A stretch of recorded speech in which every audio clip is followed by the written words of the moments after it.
Oke, ini dia rangkuman singkat soal isu pindahnya Ahmad Sahroni ke PSI dan dinamika politik di sekitarnya.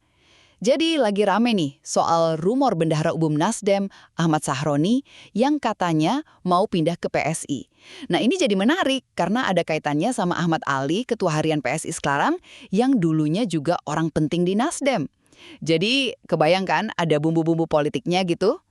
Terus apa aja sih poin utamanya?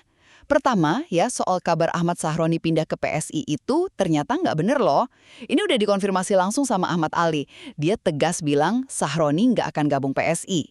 Jadi pertemuan Sahroni sama elit PSI beberapa waktu lalu, itu katanya sih cuma pertemuan teman lama aja, bukan soal politik. Kedua, meskipun Sahroni nggak jadi pindah, tapi PSI ini beneran lagi siap-siap nerima anggota baru. Ahmad Ali ngomong nih, bakal ada sekitar 5-7 tokoh politik dan aktivis profesional yang gabung dalam waktu dekat. Katanya sih ini bakal jadi kejutan dan bawa getaran baru.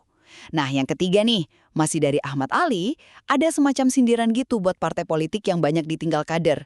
Pesannya sih, ya partai harus introspeksi diri, bikin kader nyaman, dihargai, biar pada betah. Mungkin ini pengalaman pribadi juga ya. Intinya sih, rumor Sahroni ke PSI itu nggak benar, tapi PSI memang lagi nungguin beberapa tokoh baru yang potensial gabung.